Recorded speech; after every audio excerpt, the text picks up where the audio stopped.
What's going on, you guys? Welcome back to another episode of the Home Field Podcast. It'll kind of be like a little collaboration between me and Kev, but we also have another featured guest, one of my best friends from college when I was down at FGCU. We got Tyree Hunter on the podcast today. What's going on? What up, boys? How y'all doing? We doing good. Doing good. How about Good. you? Chilling. Thank you for having me. This Oh is yeah, for cool. sure. Of All course, right, bro. so just to kind of give everybody a rundown of what we'll go over today. Obviously, we'll go over the national championship game between Alabama and Ohio State last night. We'll dive into a little bit about the past games from this past weekend in the NFL, and then we'll set some time aside just for some news regarding Kyrie Irving and his ongoing situation with the Nets right now. And then we'll also talk a little bit about the situation of Juju Smith-Schuster and pretty much the entire Steelers wide receiving core becoming a meme this past weekend. So first things first, we'll dive into the national championship game. Obviously, Alabama steamrolled Ohio State last night. It was a pretty tough game to watch if you were an Ohio State fan last night. Tyree, I'm gonna just get straight to you. What was your overall impressions from the game last night? Um, to be honest, it was like I was okay with pretty much any outcome, just because I knew where we were as a team and where Alabama was as a team, so I knew that they were good. I knew that they were straight, bro. I knew, bro.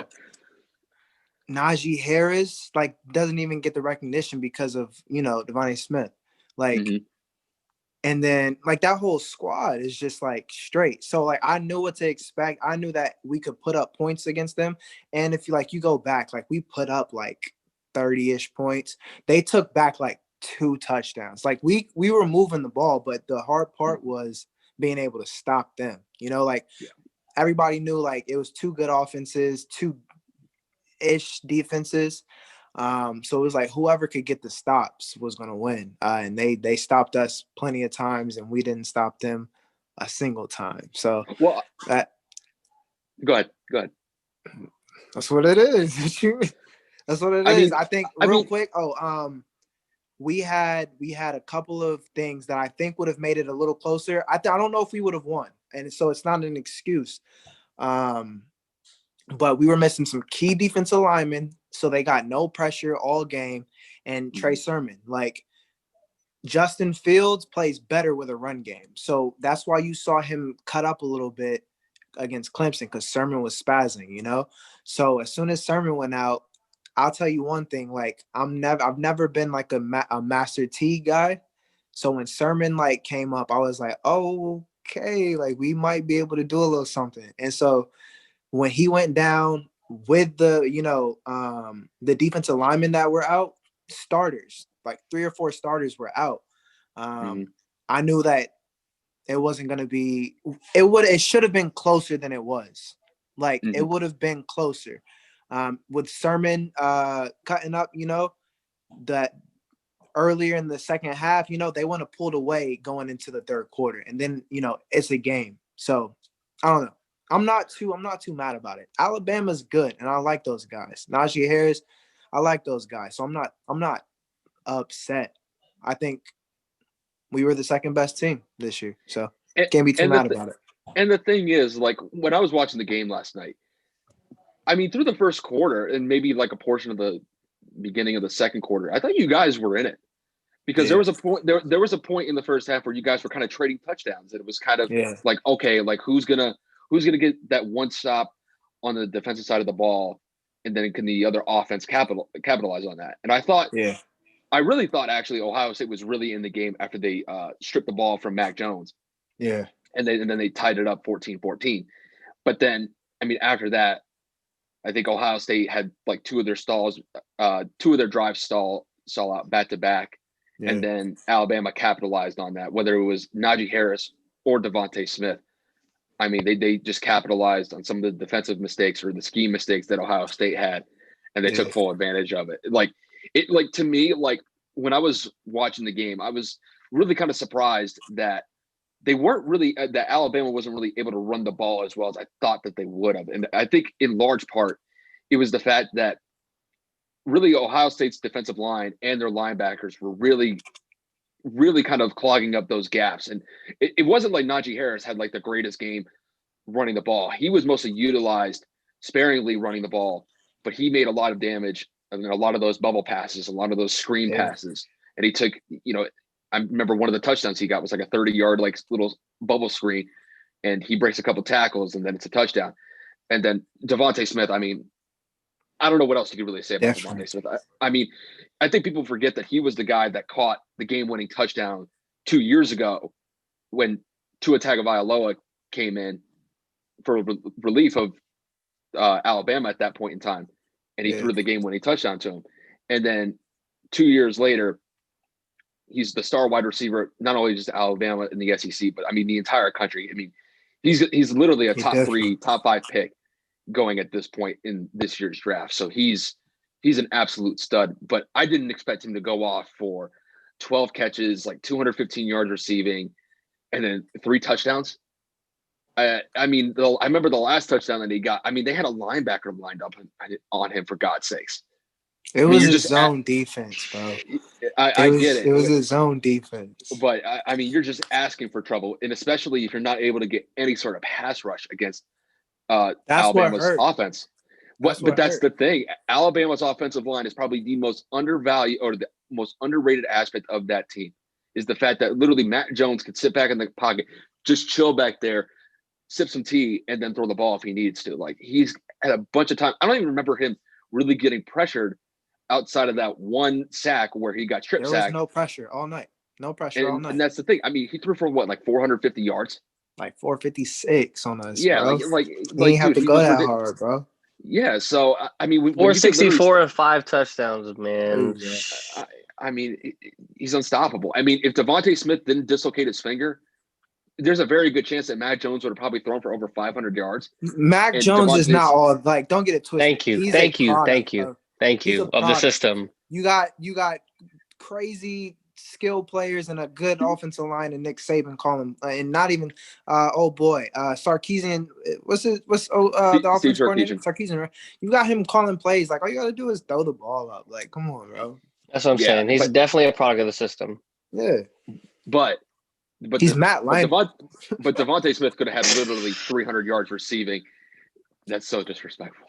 It's not. That's so disrespectful. That's so disrespectful. Let's not act like Matt Lyon didn't have Reggie Bush and Lindell White coming out the backfield. You had Steve Smith on the right. Like, come on, let's not act like USC. I mean, I'll tell you this though. I mean, whether you like it or not, Matt Jones is gonna be a first-round draft pick. And he gonna be a disappointment. Let me tell you right now. If you say so. I'm just telling you that's what it's probably gonna end up being. I mean, weren't you talking last night about Wade Stock going down after he got torched by Devontae Smith? After he said he's out of position, but I know we're not getting that deep into things. He was out of position. He's not a corner. He's not a man up corner. He's a safety. Like, he was when he was in the nickel with other like defensive backs. He's straight, but he was out of position. So I think the one go down. Don't get it twisted. Like, I think the one thing that surprised me about Devontae Smith was really his separation speed. Like, when you're watching him, like, he reel the ball in and then get yards after the catch, it doesn't look like he's going that fast, but it's his stride. His stride is huge. So it looks effortless to him. It almost kind of reminds me of like Randy Moss to a certain extent, like where it doesn't even look like he's running that hard. It's the same thing with Devontae Smith. And I mean, give him credit. I mean, the dude basically weighs only about 170, 175 pounds on a good day. But he takes full advantage of his speed and just beats everybody with it. So, I mean, he turned freaking Ohio State secondary into burnt toast as far as I'm concerned.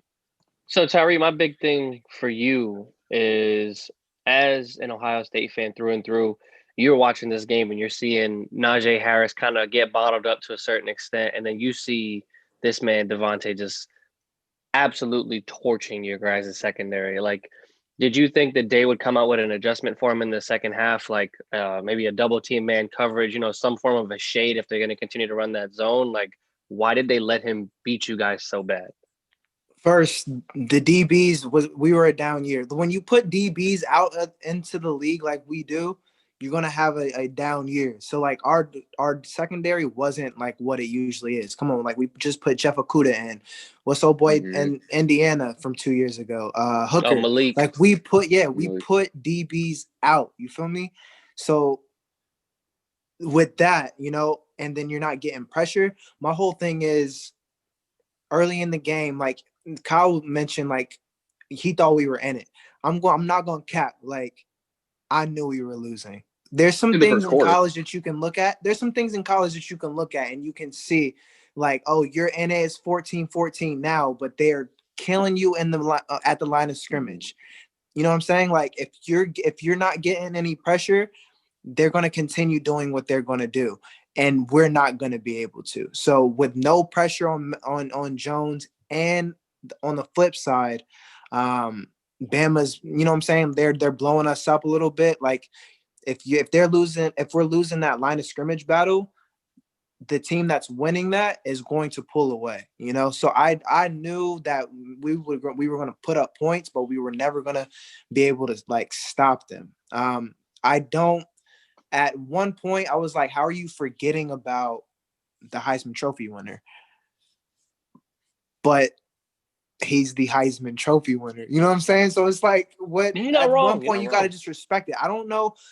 Somebody asked on Twitter if it was like, is Sean Wade this bad or is Devontae Smith that good? And I'm going that he's that good at the college level. Yeah. Like college is, for some people, like we saw Reggie Bush toy with people. Like some people, it's very easy for them at the college level. I think he's that good. The only disagreement I have is Bama produces freaks at the wide receiver position. I mean, Julio Jones, Calvin Ridley, Amari Cooper when he feels like playing. Yeah. You know what I'm saying? I think Devonta is going to end up being one of those players because it for whatever reason, one leaves and another stud comes right in. And I mean, immediately. Only thing is he's small for the NFL, bro. He's skinny. He wants to put up some weight. Bro. I'm 155. Like, I get cracked, bro. Like, he's small for the league, bro. That's the only thing. He has all the tools, but he's small. But he knows, everybody knows. It'll be a point of emphasis. So he's nice, and he's good. He's a good kid. I like a lot of those players on Alabama, so I don't got nothing bad to say about him. In terms of the adjustments, we didn't have the athletes or the personnel to stop him, and it's just that simple. So no, I wasn't too mad. I knew we were getting blown up at the line of scrimmage. So our second quarter, I was like, oh, it's gonna be a long night. So it's all good. We are the second best team in the league. I think beating Clemson, just going back real quick, beating Clemson solidified that. I feel like if we kept losing before we get into the chip, like then there's like this idea in the committee's head, like, hey, we can't just keep putting Ohio State in. Maybe the Big Ten isn't what they are. But I think we got a little more cachet for a couple of more years. If you look back at our 2019 commits, it was a down year. So it's like I think we're good. I think Bama was Bama was just on one of them years. So yeah, it happens. Yeah. Everybody knows Nick Saban has one of those years where all the recruits play, everybody's healthy, and it just, you just need someone to put the ball in places, because we all know that the quarterbacks of Alabama aren't not necessarily good. anything. Sims, exactly. That's why we won, was because Blake Sims was bad. Like, you know what I'm saying? You need adequate, and you're going to win if you're Bama. Like, I do think that there's a point that you guys are missing, and don't get me wrong, like top to bottom, that Alabama's offense is just stacked. Whether it's the receivers, whether it's the offensive linemen, whether it's the running backs, even the quarterback to a certain extent, whether you want to say that he's a system quarterback or not, they're extremely effective in marching down the field and getting points whenever they need be. And a lot of that goes to scheme as well. So you have to give Steve Sarkisian a lot of credit, especially with Devontae Smith, because there were some plays where they used Devontae kind of in different packages, and they would motion him out and then bring him back, and then they would run like almost like these little screens off to the side. I remember that one touchdown that he got was one play where he motions inside and then he cuts back, they snap the ball, and then literally it's just a little like pitch and catch to him, and then he just outruns everybody. Like, and there were points in time where I think it was Wade. I think Wade was matched up on, I forget, one of the guys that scored a touchdown. It was in the second half. Yeah. Where I know you're they talking brought the guy in motion. Wade is kind of almost like he's Jogging? jogging with Yeah. him. Trash. And then it's literally just a little pitch and catch. And then Wade can't make up the ground because he's not matching him toe to toe when he's going in motion. And then all you got to do is just beat him a little bit with speed. That's and just then, a product. That's a product of all the weapons that they have. You know, Mhm. It's like they just keep you off balance because even Waddle, bro, like, come on, like they have Mechie just too. so many weapons that you're off balance, that you're on your toes. You know, so it's like, should I go here? Should I go there? Should I be And it's running full speed? Like, And it's you're designed just off too. balance. And it's design. I thought that Alabama came in with a pretty creative offensive strategy last night, and Yeah. it just seemed like Ohio State was just on their toes their entire night. It's just like Yeah. Ohio State, like defensively, they really couldn't get into the proper adjustments. They were kind of going toe to toe with them in the first quarter, but then it just seemed like Alabama just put their pedal. They literally just put pedal to the metal and just never looked back. And then kind of flipping on Ohio State here for a second, it just seems like offensively, Ohio State, those touchdowns that they got, they seemed like they had to really work for those ones. And then comparing that to Alabama's offense, it just seemed like Alabama was able to get those a lot easier and march down the field a lot easier to get those points than Ohio State. Ohio State had to earn those touchdowns, where it seemed like Alabama just walked through it. Yeah, essentially, it looked easy to them just because Oh they were no, able I to feel hit. like when we scored, I feel like when we scored, it was pretty easy. To be honest, You had the one. I'm just saying the drive. I think like 2 or 3 of those touchdowns were pretty easy. I think. Well, one of them was in the red zone. One of them was in the 20. Yeah. Yep. But I think the other 2 that we got were pretty easy. Yeah, I think, and remember, they took back like 3 straight touchdowns. 3. I remember we were able to like move. There was one point, it's like in the third, where all we had to do was stop Bama one time, and it was a game, and we couldn't do it. Like, and that was with Devontae out, and they still couldn't stop. Probably him. At that point, because Devontae went out like within like the first or second play of the third quarter. Yeah, I was about to say, because he had those numbers at half, and he didn't get those, and nothing increased at the end of the day. Yeah. The same. I mean, it almost kind of reminds me of like Tyreek Hill against the Bucs a couple weeks ago, where he just dominated the Bucs literally in the first quarter. It almost kind of reminded me. It was literally the same thing. They just couldn't have a matchup to really even slow him down. Like, it just seemed like whatever position they put him in, he was just going to exploit the disadvantage in Ohio State's defense and just make him pay for it. It was an impressive performance for sure. It was straight. It was all right. But I mean, with the season coming to an end, what are your expectations for both teams moving forward for next season? Bama's should be ranked 1. Yeah, I think, and I seen I seen a little joint about the way too soon top 25, and they got Ohio State at 5. I don't know what. Like, I don't know where your head is at, but we reload too. Like, is that based off recruiting somewhat? Yeah, basically. And who's leaving? So like, I get in their head they're thinking Justin Fields is leaving. They don't recognize that we have quarterbacks that we redshirt because we don't want to lose eligibility. Like, we got people in the tuck. Like, we recruit just like any of these guys. So Ohio State's gonna be fine. Yeah, Ohio State's gonna be fine. It's like with all these teams, with Bama, Clemson, and Ohio State, I think for the most part, really just those 3, it's how far ahead of everybody else are you? You're always going to be able to compete, even like with those people. But it's like, is it a championship year? Or is it not? Like, Clemson was a down year. If you want to like talk about the people that they put on the field, it was a down year.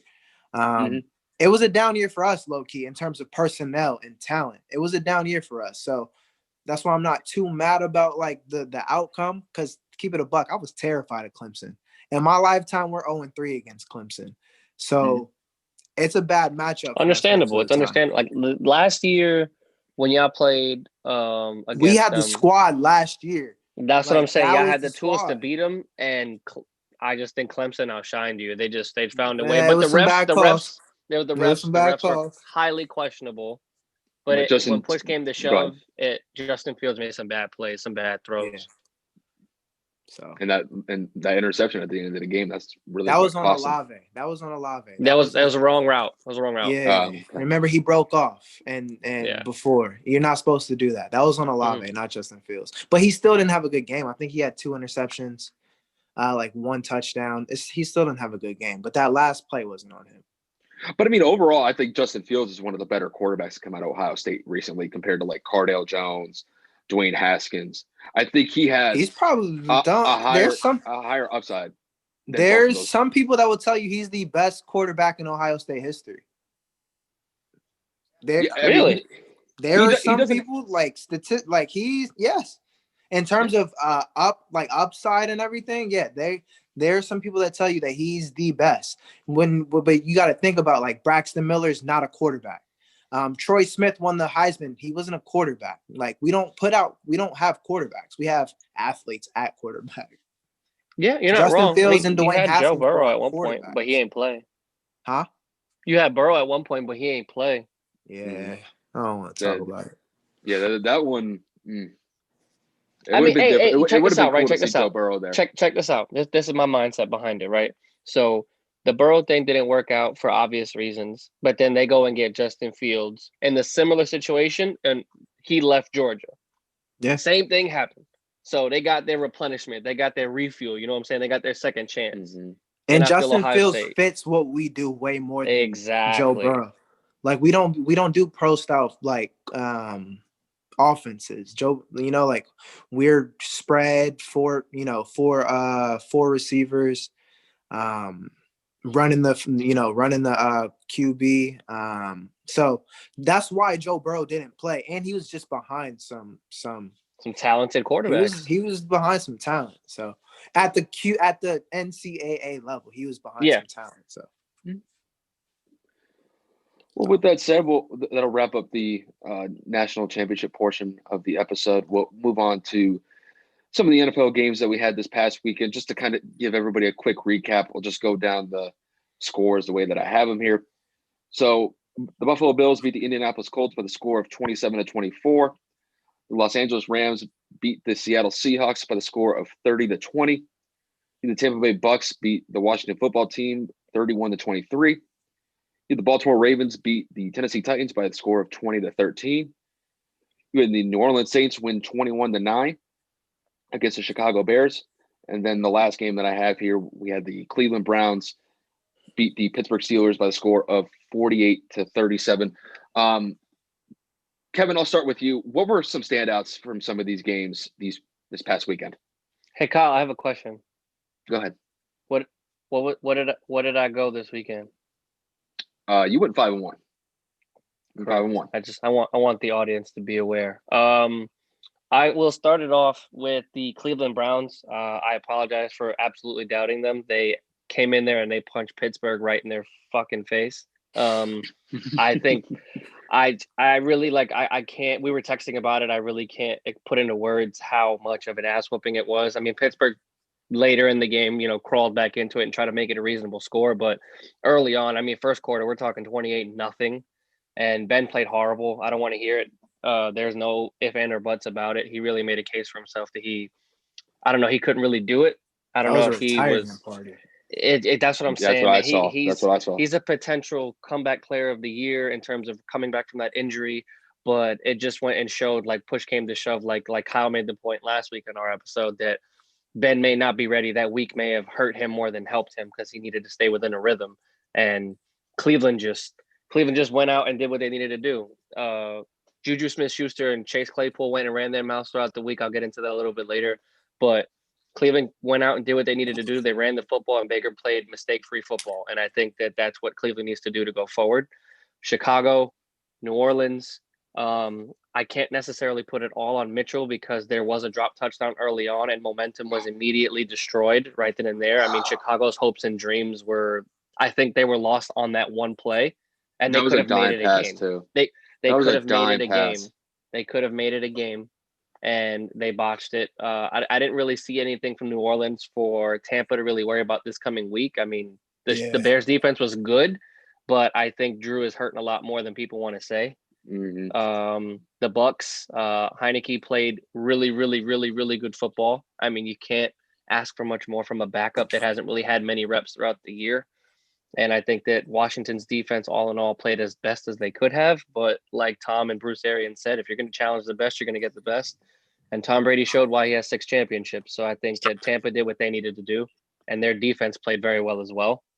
Going into what's the next game I was just thinking of? Oh my God, we got the Rams and the Seahawks.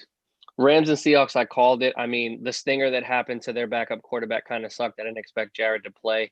The Rams defense, like I said, right off rip, man, I literally said it. If the Rams could get to Russell, for whatever reason, Russell just can't shake a pass rush. I didn't even realize statistically he was like a top 3 or top 4 quarterback in sacks this year.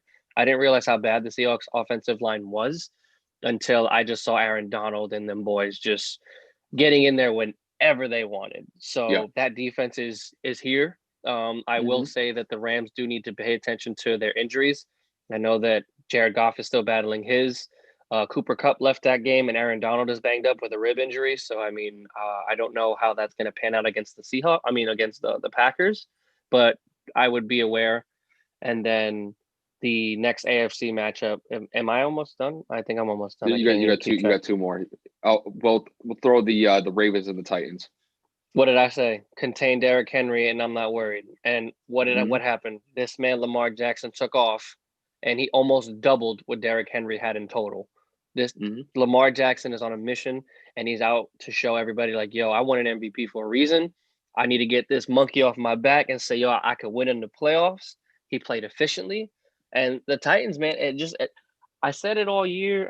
As a Colts fan, I understand that Derrick Henry is probably one of the best backs in football and one of the most prolific and aggressive runners we've ever seen since Earl Campbell. But if you find a way to literally stack the box, as simple as it sounds, and you just contain that man to not having those explosive 30 to 50-yard runs, Ryan Tannehill is an average quarterback at best. And that Ravens defense has studs in the secondary with all-pro and Pro Bowl corners, Marlon Humphreys and Marcus Peters.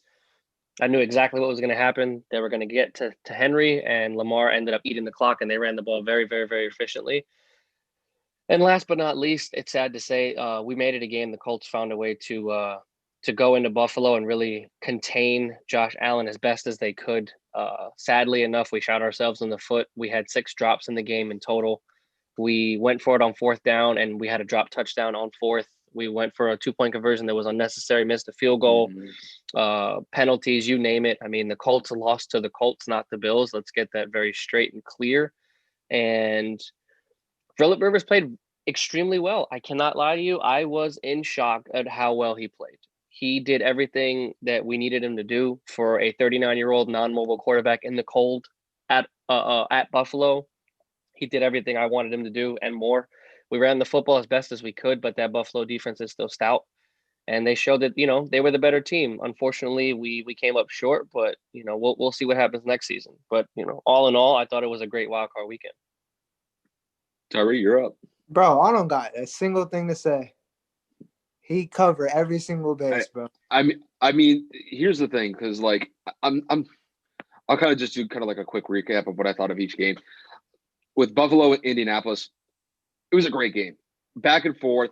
And I was really surprised that with how hot the Buffalo Bills offense has been, especially with Josh Allen and Stephon Diggs just lighting up secondaries the last couple of weeks, they were able to have their way with the Colts secondary a little bit more in the second half. They had that nice little touchdown, like 35, 40-yard throw from Allen to Stephon Diggs, early in the second half. But I was really impressed with Indianapolis's defense to give the offense a chance to go on the road against one of the hottest teams in the league at that moment in time, and to basically go toe-to-toe with them for pretty much the entirety of the game. And there were moments in time where I thought Indianapolis could have really taken the lead and could have stolen one in Buffalo. It's just little mistakes here and there. Like you said, the drops didn't help. I think taking that 2-point conversion, that was a decision when Frank Reich made that decision. I didn't understand it at the time, and I still don't understand it now. But even with that said, they had a chance to at least give themselves an opportunity to tie the game. And with limited time that they had, Philip Rivers got them close, but just couldn't get them close enough in the field goal range. And really, I thought Philip Rivers had an outstanding day. It's one of the best playoff performances I've ever seen him had. And it's literally at the tail end of his career. The only thing with him is that I don't understand why they didn't have Jacoby Brissett in that last play of the game to throw the Hail Mary, because Philip Rivers was almost 10 yards short of the end zone. It's like you're not even giving your guys a chance to get in the end zone to score, to potentially win the game. But that kind of just goes to show, it's just like you could tell that Philip Rivers just does not have the arm that he used to have when he was a star in the league. Still a great quarterback, and still can be reliable. But just, I wish they would have had Jacoby in that situation and not Philip, because at least Jacoby would have got it to the end zone. Yeah, I mean, it's agitating to know that the play calling was inconsistent. I want to be very nice, because I have to understand that depending on the matchups and the personnel that you're going up against, you have to kind of adjust and play a different kind of game set per team. But Frank showed that, in my personal opinion, I don't know if you agree, I don't know if Tyree agrees, I know that you guys don't watch as many Colt games as I do. I think that he needs to be removed from the play calling situation, because that put us in bad situations in a lot of our losses this year, and as very well as our wins. Our second half adjustments, as you know, have been abysmal the last month and a half. And I think that his decision making late in the game, as you pointed out, with that lack of a substitution for Jacoby, and then having Jacoby in on a 3rd and 5 to try to sneak that in. His situational awareness was very inconsistent this year, and I think that Frank needs to kind of take a step back, be a coach and not a play caller. We're also losing Matt Eberflus this offseason. He's definitely a head coach in the making. So real quick, it's going to be a change. I mean, I don't. Yeah, you're right. I don't watch Colts games like that, but I just know how important that offensive play calling is. Like, so I understand. I did watch that game, and there were some questionable decisions. So if sometimes, like, head coaches, you know what I'm saying, like, you need to do what you're good at and let very good people that are in all, in that offensive coordinator situation, offensive coordinate. You know what I'm saying? Like, get you a great play caller in there. I think y'all would be good. Like, y'all got tools. Y'all would be good. I think so. Yeah, and then moving on to the next couple games, the Rams beating the Seahawks. Was a little bit surprised by that. I just didn't think that the Rams defense would disrupt Russell Wilson's consistency with the offense. Really give a shout out to really the defensive line and Aaron Donald, just absolutely disrupting the entire rhythm of the Seattle's offense the entire day. Got to give a big shout out to Cam Akers as well. He had a career day, and they certainly needed him to step up big, and he did. I think he had like 150 yards rushing. He was a man amongst boys against Seattle's defense. Moving on to Tampa versus Washington. I thought this was a solid game from the Bucs. It did get kind of close at certain points, but I mean, it's Brady. He's been here before. He knows how to handle those pressure situations, and he stepped up big. I mean, he almost had 400 yards. He had almost 400 yards passing. Had a couple of nice touchdowns to AB and Chris Godwin. Overall, I thought the Bucs played okay. I thought the offense played great, but the one thing about the Bucs is that defense can be had. And moving forward, that's going to be something that we're going to have to really pay attention to, because last time that the Bucs played a playoff caliber team, they got smoked against the Saints. So we're going to have to really kind of watch and see what happens with Tampa. I'm not worried about the offense per se, but the defense definitely has its holes, and they're definitely going to have to shore up some of those holes moving forward. With the Ravens and the Titans, honestly, this was a really kind of tough game for me to pick. I did pick Tennessee just because I didn't think that Baltimore's defense would be able to contain Derrick Henry. Obviously, I was wrong. They basically held him. He was basically ineffective the entire day. Ryan Tannehill did not step up. I thought Baltimore's defense played extremely well against A.J. Brown and Corey Davis.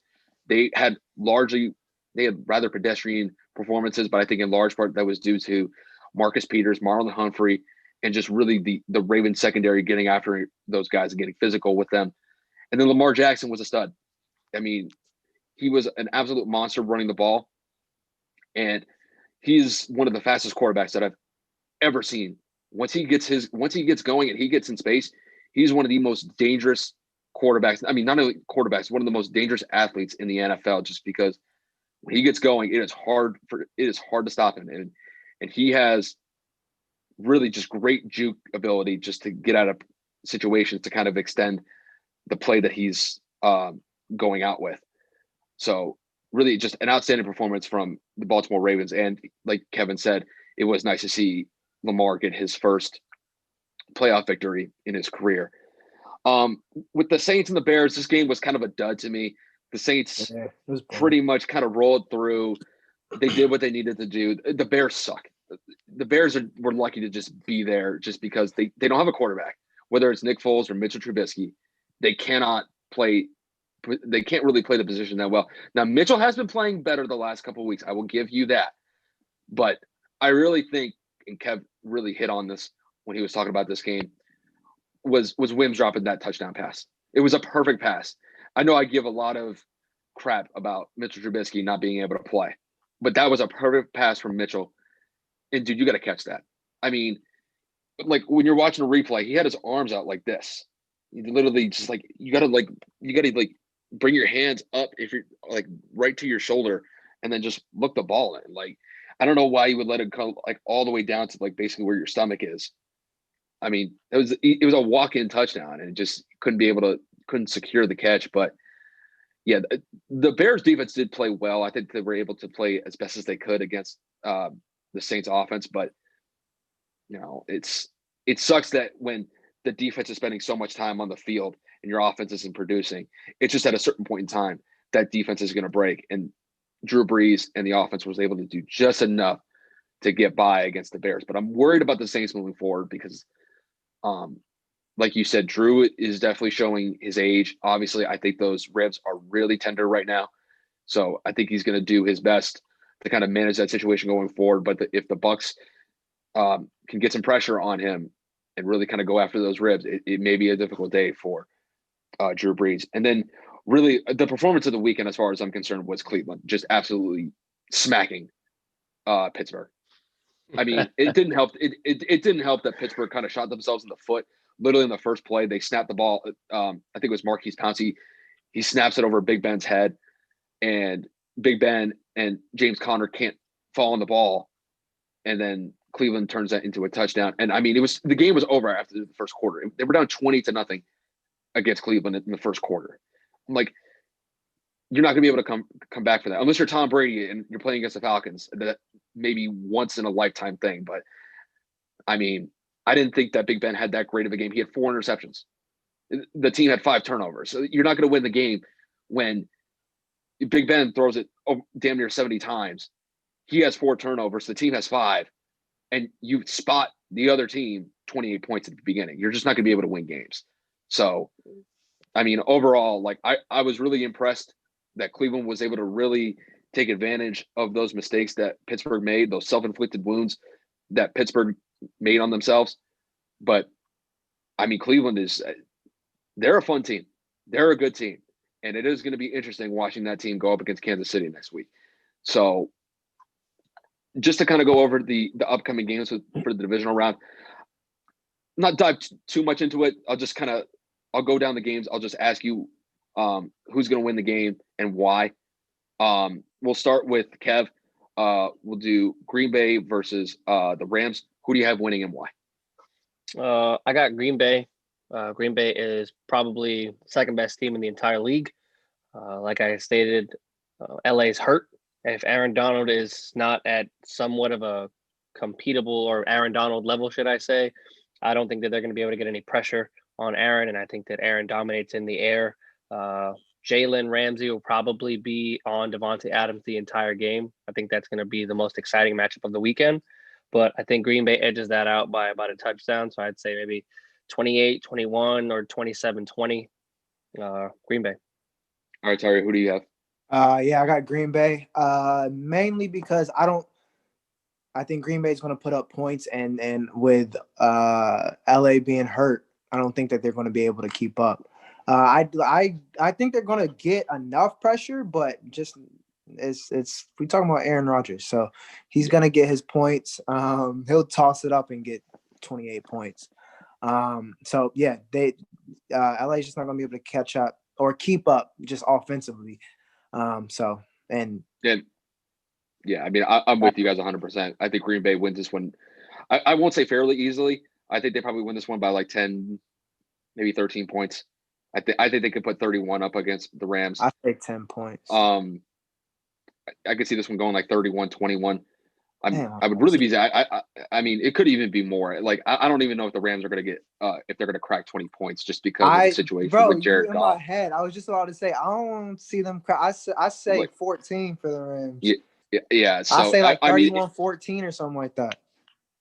Aaron Rodgers and Devontae Adams are going to cook. I think Devontae. Well, I'll say this. I'll say this. We're gonna have to watch that matchup between him and Jalen. That is gonna be a fun matchup. Now, they gotta go. Now, LA's got to go up there, and it's gonna be cold.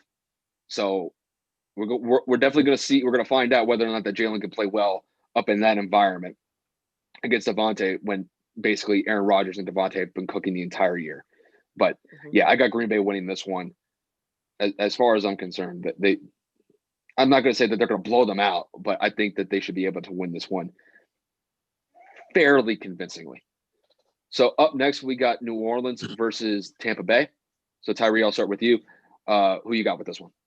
Bro, I don't know, bro.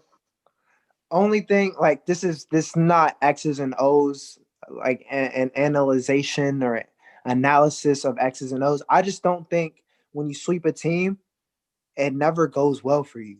Like when you sweep them in the regular season, and it just never really goes well for you in the playoffs. And I think that's across all sports, you know. So I got Tampa. I do.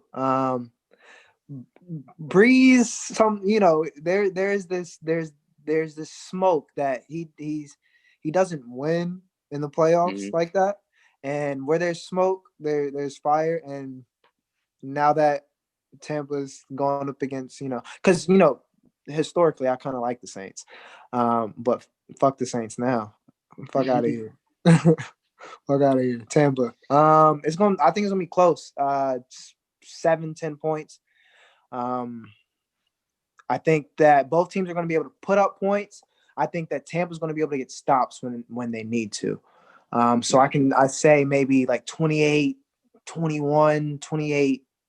28-17, something like that. Okay. I got you. Kev, you're up next. I got Tampa, same, about the same point differential, 7-10 points. I have the edge mainly because Tampa gets back Devin White from the COVID list, and Tampa is the top defense in terms of stopping the run, and the Saints are going to have to rely on Alvin Kamara and Latavius Murray to kind of shelter the load to make sure that play action is efficient for Drew Brees. Now, if Tampa's pass rush can be as effective as they were last week, I think that Tampa ends up winning this game by 14 plus, because if you take away Alvin Kamara and you hinder Drew Brees and you have TB12 on that opposite side, boy, they went and did what they needed to do this last month. They dominated the postseason win against Washington when they needed to turn it on. Everybody's in a rhythm. I don't know what's going on with Ronald Jones. I don't know why I didn't see him on the field much. Leonard Fournette kind of took the reins. I think he had a quad issue. It was a quad or calf. I would assume so. It was a quad or calf. It was one of those. So he played, right? He played, just not much. I think it was like one or two. It was like one or two snaps. That was it. I think if those two together really play well, I think that Tampa runs away with this. I would say my actual score, if I had to put money on it, about 7-10. If my prediction comes to fruition, I would probably say 14-21 points. I think that Tom Brady, for whatever reason, is always in another gear when it comes to the postseason for some odd reason. I'm pretty much with you guys. I think Tampa wins this one. I think it's going to be a closer game. I think it's going to be about a 7-point game. I just don't see Tom Brady losing to the same team three times in one season. I just don't see that happening. I think I think the one thing that we're going to have to definitely watch for is the Saints offense. If they have a similar type of performance like they had against the Bears, I think they're really in trouble. With the Bucks, obviously their defense has some holes. I mean, if you have freaking Taylor Heineke going off against that defense, even Drew Brees, even though that he's compromised to a certain extent, he can definitely make some plays and make it close for New Orleans. But I think I just like the matchup that that Tampa has. Force of habit, it's okay. Yeah, I get it. That Tampa has against New Orleans defense. Now, if New Orleans' defense can get some pass rush, I think they'll be okay. But Washington's defense wasn't able to generate any pass rush last week. I don't think that New Orleans is going to be – I think New Orleans is going to kind of be in a similar situation that Washington was in last week. I think the Bucs win this one by 7 points. I'm going to say like 31-24. I'm going to say somewhere around there. So up next, we got the Ravens going up against the Bills. I'm just going to ask you guys real quick, who do you got winning this one? I'll start with Tyree. Ravens. Okay, Kev? I got Buffalo staying hot. Buffalo, I just think it's their time. I think it's, Lamar got his one win. Buffalo's defense is effective, efficient. Their offense, like you said, they're very good. Our defense is that much better than Baltimore's. I know that they have better corners, but I don't know. I got a little feeling this week that Buffalo kind of shines and goes into the AFC Championship against Kansas City. Yeah, and I'm going to go with Buffalo. I think it's going to be a close game. I think it's going to be kind of a back and forth game. I'm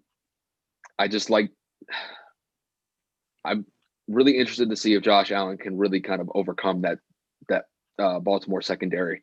Obviously, Ryan Tannehill wasn't able to do that last week, but somebody's got to show me that someone can stop Stephon Diggs, because Stephon Diggs has just been going off the entire year, and that connection between him and Allen has just been money the entire year. I think Buffalo wins this one. I'm going to say like 28-24. It's going to be a very close game. It wouldn't surprise me any way, shape, or form if Baltimore wins that game. Yeah, if it comes down to 3 points, be very careful. If it's tied at any point, Lamar is very efficient at getting the greatest kicker of all time, coming up behind Adam Vinatieri and Justin Tucker, the clutchest kicker ever. If this game is tied at any point in the fourth quarter, I'm giving the edge to Baltimore only because they have that man. That man has won them single-handedly some of the most important games in their history. So for sure, I would not be surprised if Baltimore kind of keeps it within that point. Right, then the last game that we have for the week is – hold up, give me a second. The last game of the week, we got Browns. We have the Browns versus Kansas City. So who do you have for this one, you guys? Are we missing one? I'm sorry? I don't think so. That's the last one. Dang. We did LA? Quick. Not LA. We did LA. Yeah, that was the last one. That was the first one. Yeah, you're right. That was the first one. Yep. Yeah. Dang. Who was it? Browns, Kansas City? Man, for the life of me, bro, I would love the Browns to win. Like Ohio, my dad, I would love for them to win, but I just think Mahomes and them boys, they pull it out. I don't think that you need a lot of analysis. They are just a terrifying team and they're just never out of a game. So in terms of what the Browns like to do, even if they jump up ahead and try and run that ball, they get a little conservative when they're ahead because they have that run game. You can't do that against Kansas City because they can put up 30 points in 5 minutes. So I just think that pressure of just never – that messes with psyches. You feel me? Just never being able to relax. I don't know if the Browns are ready for that. I think that they are I think the Browns are made for the playoffs with that run game, that pass rush. But it's Kansas City. Yeah. So it's a bad matchup for the league. So Kansas City. I think the Browns are going to put up points. I could see it going 35-21 ish. Gotcha. Fair enough. Okay. I got Kansas City too. I got Kansas City for sure. I think that Pat Mahomes and that whole team getting 2 weeks off is huge. Whatever nicks that offense had, I think they're gonna be straight. I think that Patty dropped 40 on Cleveland. I don't even mean to be disrespectful. I feel like Pat's coming out there and he's gonna sling it. I don't think anybody can keep up with Tyreek Hill when he's fast. Like when he's blowing by people, ain't nobody for whatever reason. You could put 2 safeties in the end zone and he's still gonna find a way to score. That's just how confident I am and how fast he is. And you got probably one of the best dynamic, most athletic tight ends in the game in Travis Kelce. I think that Pat Mahomes is going to get him going early. And if Le'Veon Bell can return to any type of form, this is going to be the week to do it. I think Kansas City goes maybe 40, 45 points to Cleveland's 24. I just think Kansas City rolls through. No disrespect. Cleveland's coming, but it's not their time yet. Understood. Fair enough. I'm not going to quote Chase Claypool and say that the Browns are going to get clapped this weekend by the Chiefs. I'm not going to say that. But no, I think Kansas City is going to win this game. I think it's going to be a competitive game. I think Cleveland's definitely going to make a good showing for Cleveland. But I don't see them overcoming Patrick Mahomes. That offense is too explosive. It's too dynamic. You got Travis Kelce, Tyreek Hill, Demarcus Robinson, Sammy Watkins, and then you got Le'Veon Bell. And is Clyde Edwards-Helaire playing in this game? No, I think he's out for the year. Is he okay? Who? Even so, Edwards-Helaire from LSU. Oh, yeah. No, I don't think he's playing. I'm just saying, good. Well, even with that said, you still got Le'Veon, and Le'Veon is still a viable back as far as I'm concerned. So I think the Chiefs are going to be fine. I could see them scoring at least 35 plus in this game. I'm going to say that I'm going to go a little bit under. I'm going to say that they only score 31. I think it's going to be like a 31-21 game. I don't think that Kansas City is going to put up 50 points on Cleveland. I don't see that happening. If they do, good for them. I'd just be really surprised if Cleveland really gives up that many points against Kansas City. But it's Patrick Mahomes. You never know what you're going to get. Bro, if you're in the AFC right now, like you got to be real mad, bro. That like you coming up in the Patrick Mahomes era, like come on, because there's some good squads in the AFC right now, bro. Like it runs through Heinz Field, and that's Kansas City, right? Heinz Field? No, Arrowhead. What's Heinz Field? Fucking Pittsburgh. Pittsburgh. Yeah. I'm like, I just watched it. I just watched Pittsburgh. You got to be mad. You got to be a little tight. Oh, 100%. And to correct myself, Edwards-Helaire is active for the week. He had a massive high ankle sprain and a hip strain in week 15. They said that he may return for the game depending on how he clears practice throughout the week. All right, so we got some quick hitters real quick. Basically, let's just go over the Kyrie news with him and the Nets. Obviously, he's had his issues of not showing up to games. He's been inactive the last couple games. More than likely, probably going to miss at least the next 3 games. Is Kyrie toxic for this team moving forward? Tyree, I'm gonna let you go for real. Like I got my stuff to say. I know this is your boy. This is my boy, bro. And even Kev knows. Everybody knows. Like, he's my favorite player. Mine is Bron. And Bron is he's a GOAT. But other than that, Kyrie is my favorite player. And it's getting real hard to keep defending him because I understand, but it's these people are after you. You know what I'm saying? The media is after you. You can't keep giving them stuff to talk about. Skipping practice because you skipping games because you felt like it. Bro, just say you had a back spasm. Come on, he right now he's refusing to play the game, and this is what happens when you do it. So I just think for some reason the media. I think it is a lot of the media. I think he's not doing anything that a lot of other players don't feel with the back. What was he just in the news for? Today? In December. In December. Oh. He was just how the safe. media interacting with the media. I don't want to talk to the media. They ask the same questions. They ask stupid questions. A lot of people feel like that, but do you want to be the poster boy, especially when you have these you're already like, you know what I'm saying? The media is after you. Like, I guess I can't just like, I can't put it any other way. So it's like, you got to play the game or they're going to call you a cancer. So you're not doing any favors by all of this stuff.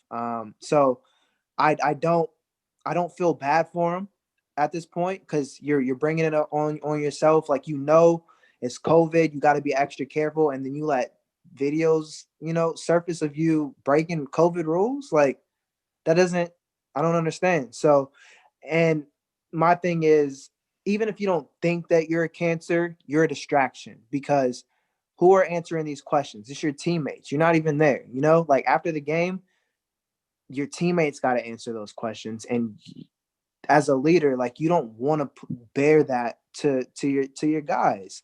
So he's not doing himself any favors. I understand a lot of the stuff that he's saying when he says it, but sometimes I feel like he's just not as smart as he thinks he is. I think he's real holier than thou. Like he thinks he's smarter than a lot of people. And right now, if you can't articulate the message, you know what I'm saying? Then they'll call you crazy. Like, and I don't think he's doing that well right now. Kev, you're up. So I've been thinking about how to articulate what it is I want to say for the last couple of hours. Obviously, news broke today of Kyrie breaking COVID protocol. Last week, Kyrie announcing that he didn't want to play in the game because basically he didn't feel like it. And obviously, Kyrie is one of the most prolific basketball players in the NBA. There is no question.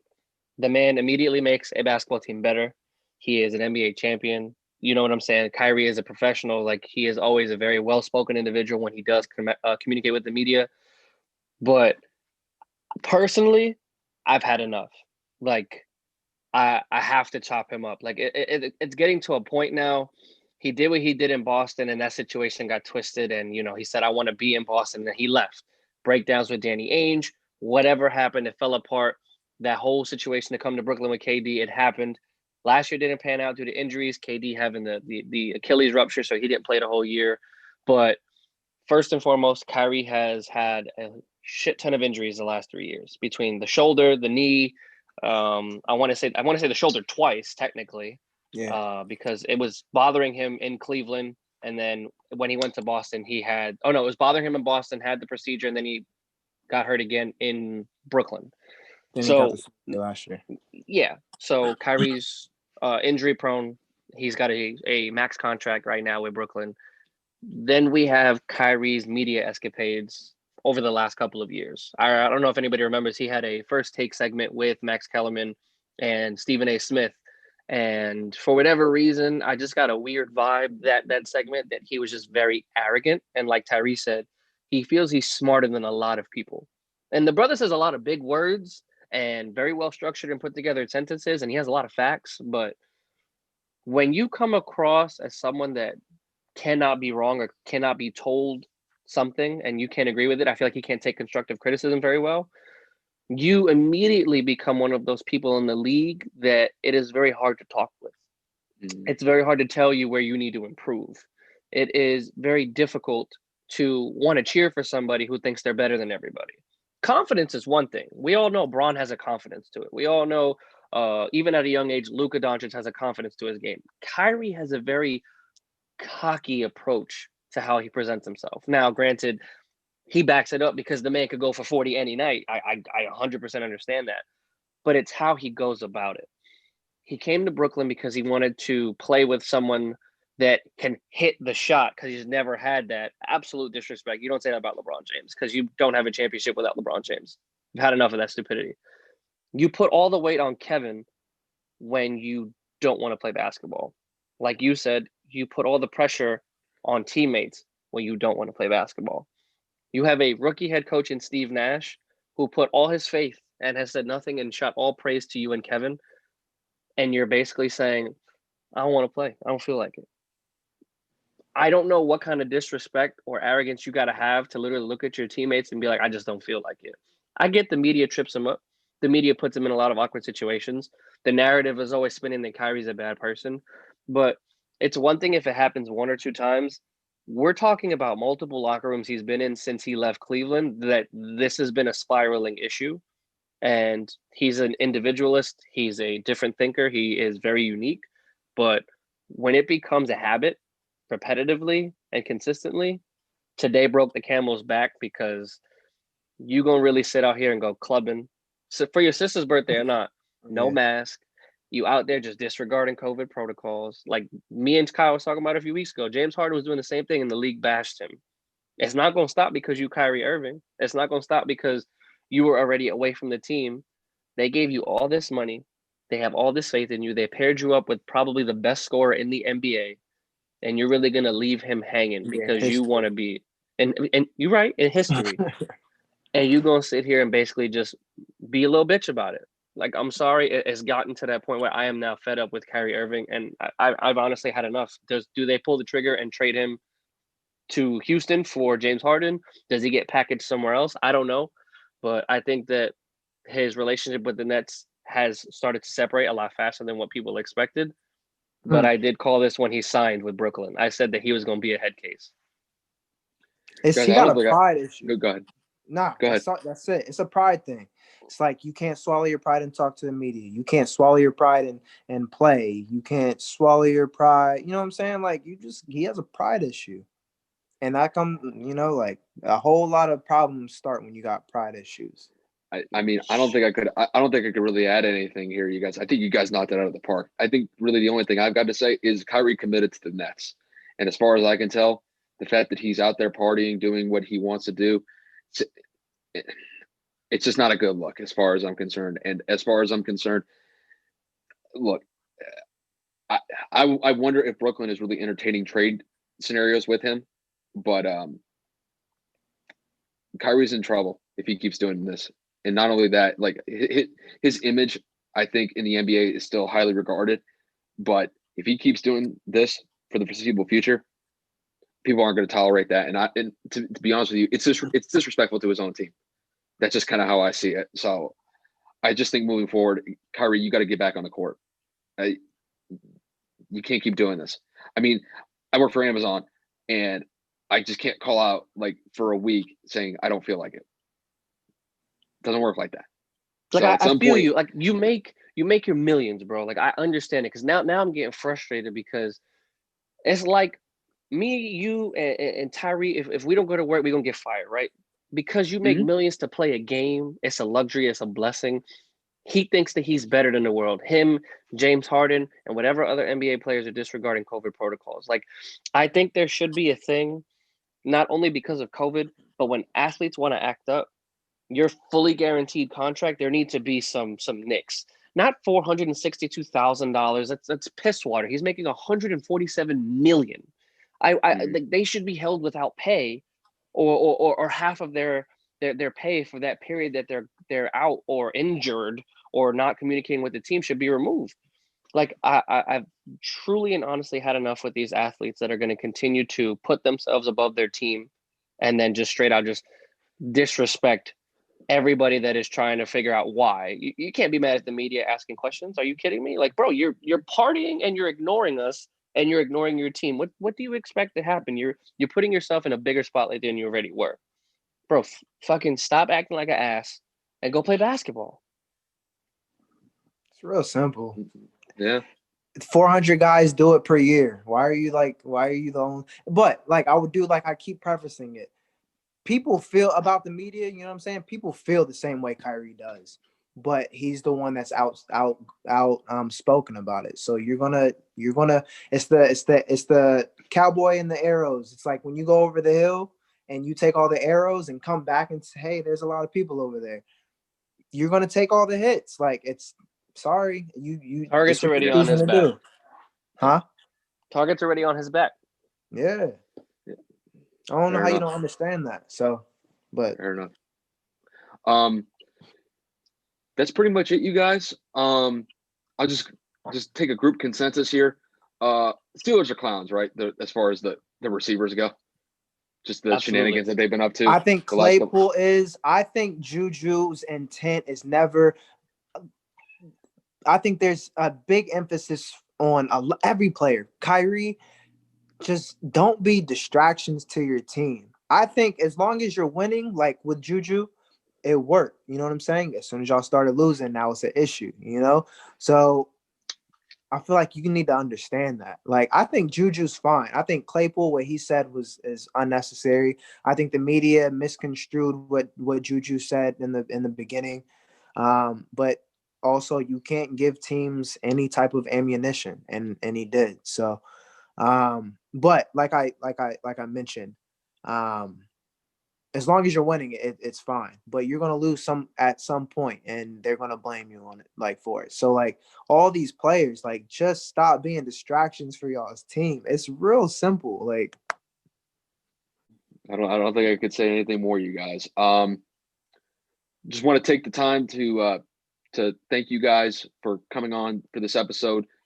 Obviously, Kevin and I, we've been chopping it up the last couple of weeks just with the episodes that we've been doing, but Tyree, this was our second time actually coming on. The first time that we got on, there were some technical issues on my end, so I apologize for that. But with that said, I really do appreciate both of you guys coming through for the podcast, and it's pretty much all I have left to say. You guys, any final words from you two? follow me. I'm just kidding. It's Sweet Little Baby T. You know, I'm a regular on the Free Game podcast with my brothers. You feel me? So go follow that at FreeGP5. Actually, no, I'm lying. We changed it. It's at the Free Game podcast. Go follow me. We the Kev, throw out your goats. plugs. Kev, throw out the plugs, bro. man. We the Hey, goats. man. Hey, shout out to Tyree for being on the cast, man. I really appreciate you coming out here and talking about your team in defeat. I don't know if I would have been able to do what you did. You're a better man than me. Yeah. But it was good chopping it up with you. I know we work together, but I'll never get to see you or talk to you. So it was good to catch up, boy. All right, good. Love. Appreciate y'all, boys. All right, you guys. Yes, sir. That's it from here. So long, and take it easy, you guys. Gang.